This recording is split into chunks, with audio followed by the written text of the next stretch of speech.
So soil has physical, chemical, and biological complex properties that are important to observe and monitor. An ideal soil consists of mineral matter, organic matter, fungal, tissues, animals, that's like the organic matter part, and then like pore spaces that can be filled with water, air, or plant roots. This is something you might have covered in like some of your high school curricula, or if you're a university student, some of like the soil classes go in greater detail on what makes up soil. So it is dynamic. It's an entire world beneath our feet. So I really love the response where it says a bunch of stuff. It supports the lives of thousands of species below ground and all of the species above ground by providing nutrients and water to vegetation at the base of the food chain. So soil has so many functions. It is so complex. So I would like to like draw our attention to why soil is important. So I mentioned that soil is a dynamic, complex ecosystems that holds an amazing variety of life. So soil organisms are a key component in a number of crucial processes that affect ecological integrity, including structure, development, organic matter decomposition, nutrient cycling, nutrient retention, disease suppression, carbon sequestration, nitrogen fixation. The list is endless. And one of the important things that most of us would know is like soil is a foundation for so many human activities, such as agriculture, which is for food, fiber, fuel, as well as foundation for human infrastructure. So soil is very, very important. How much of our food do you think comes from soil? So as you know, the mostly wild recognized function of soil is it supports for food production and vegetables, grain, fruits, as well as animal farming. 95% of our food, according to the FAO organization, and this is an estimate of what is directly or indirectly produced on our soil. So you can really see the importance of soil as the foundation for agriculture. So yeah, 95% of the food we eat comes from soil. We are now moving on to the age of soil, specifically in British Columbia. So BC stands for British Columbia. So how old do you think the soil in BC is? The soil in BC specifically is estimated to be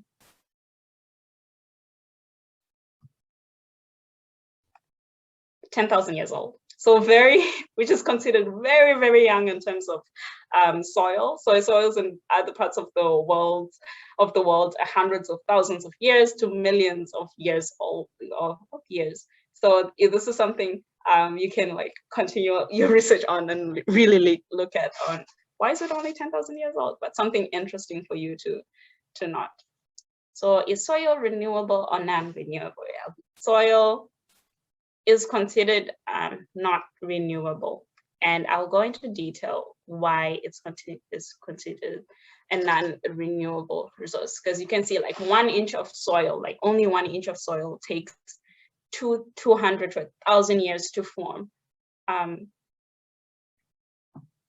So soil is a non-renewable resource. This means that once we use it up or degrade it, it is gone forever.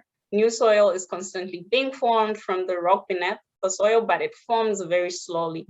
Therefore, it is incredibly important for the protection of our food production systems and the systems we rely upon for our resources to understand soil processes and know how to properly manage our soil. So you can see how incredibly like long it takes for soils to form. So it is considered non-renewable, which is very important to take note. So understanding the importance of soils for humans and knowing that it is not a renewable resource, we need to protect the soils that we have. The major forms of soil degradation of soils can be divided in erosion, and there's physical degradation, chemical degradation, and biological degradation. So current rates of sorry about that. Current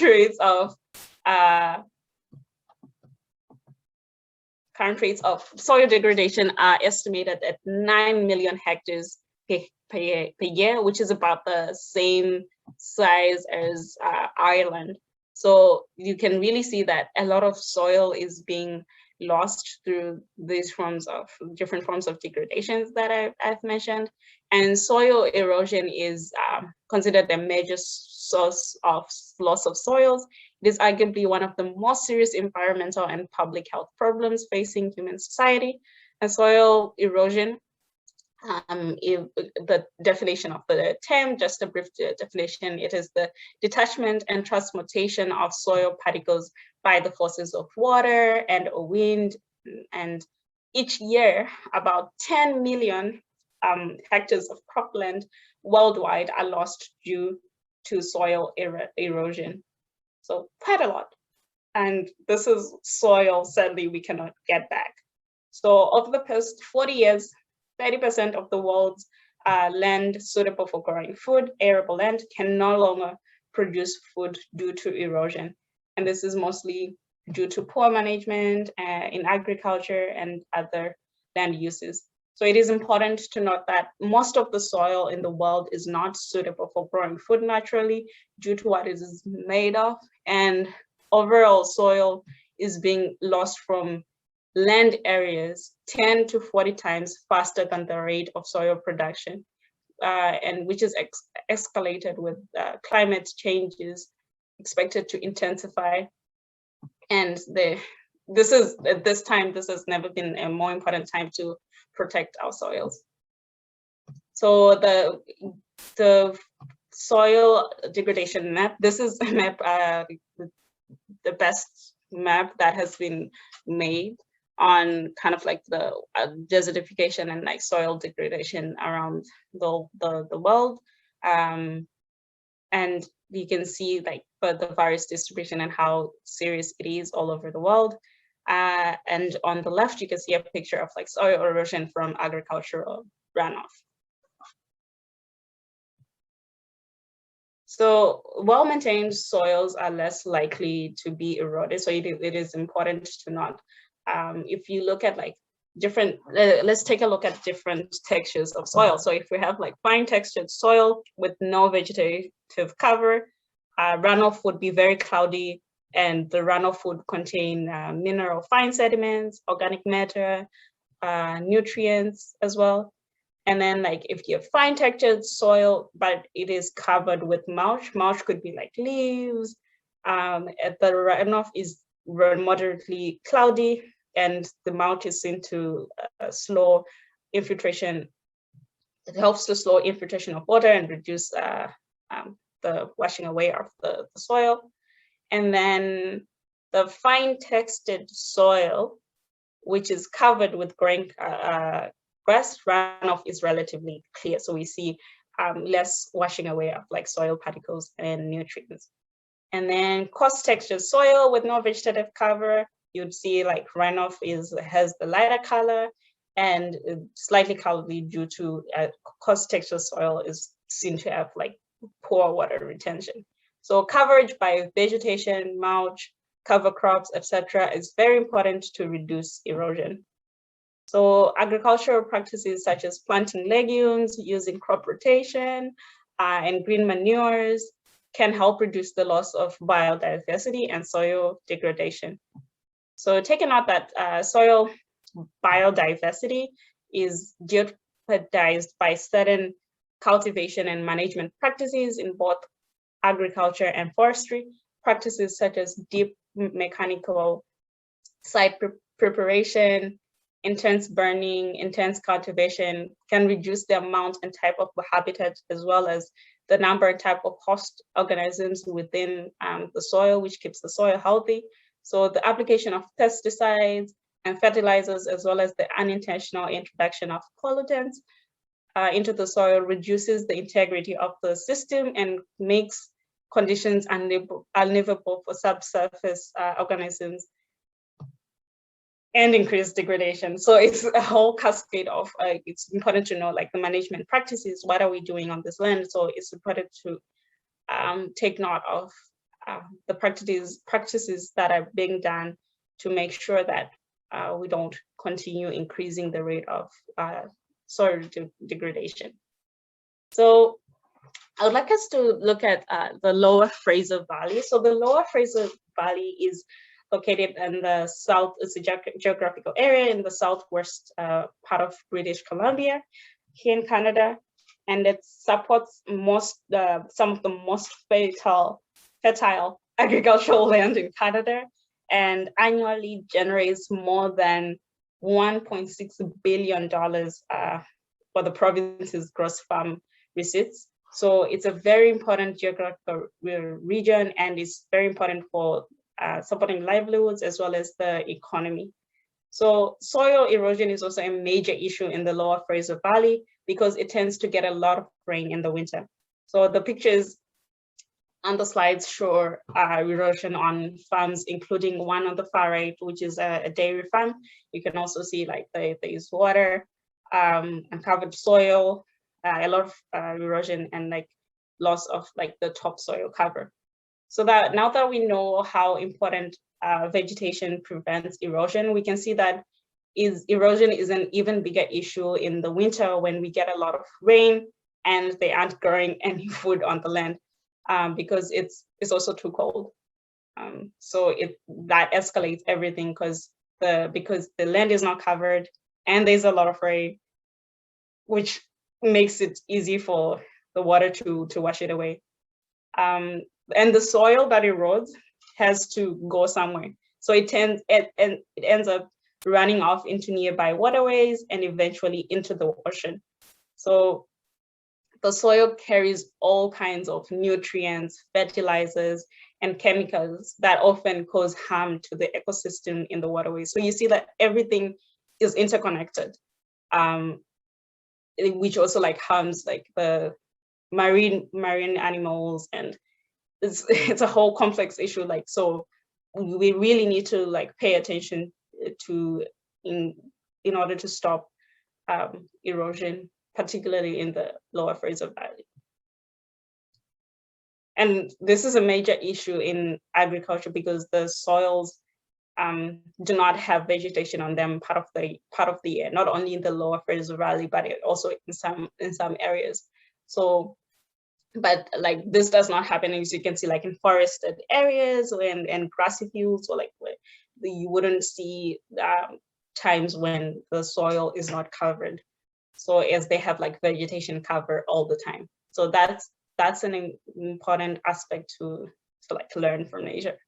So this is a very important issue that needs a lot of research and support from scientists in the Lower Fraser Valley and all over the world. So some research has been done, for example, on cover cropping to reduce, like using cover crops in the winter season to reduce erosion and find strategies to help farmers in their management practices to help improve particularly soil erosion and like water rainfalls washing away the soil. So the sustainable, when we look at like sustainable food, one of the key places that I would like to like highlight is the Center for Sustainable Food Systems at the UBC Farm, so which is a teaching and research center and local to global food hub working towards a more sustainable food secure future. It is a living laboratory in the sense that it is an actual farm, and which is committed to finding solutions to local and global challenges facing food system sustainability, for example, like soil degradation challenges. So the UBC Farm is a 24-hectare area which was started by students in 2001, and since then it has integrated organic farming and for forest ecosystems, which is a key part of the UBC agroecology research and education, as well as an important Vancouver food hub. So the Center for Sustainable Food Systems was built.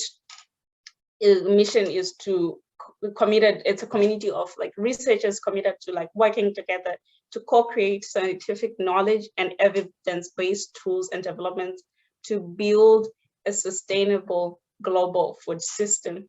So it is a privilege and amazing platform to have a farm within our faculty. And you can like go to the UBC. You can also like check out the UBC of the UBC Faculty of Land and Food Systems YouTube channel to tune into. You can see like various webinars that they host together with the UBC Farm and other partners. And one of them, which has just ended, is the Farm to Globe, Transforming Our Food Systems. So you can see like within LFS, we have the UBC Farm, and amazing. So many of our associate professors like work with the farm and carry out research at the farm, and students are given the opportunity to have like hands-on role and like gain transferable skills and like applying to some of the challenges facing our ecosystems, and is particularly like when it comes to agriculture, what we're looking at today with like soil erosion and soil degradation.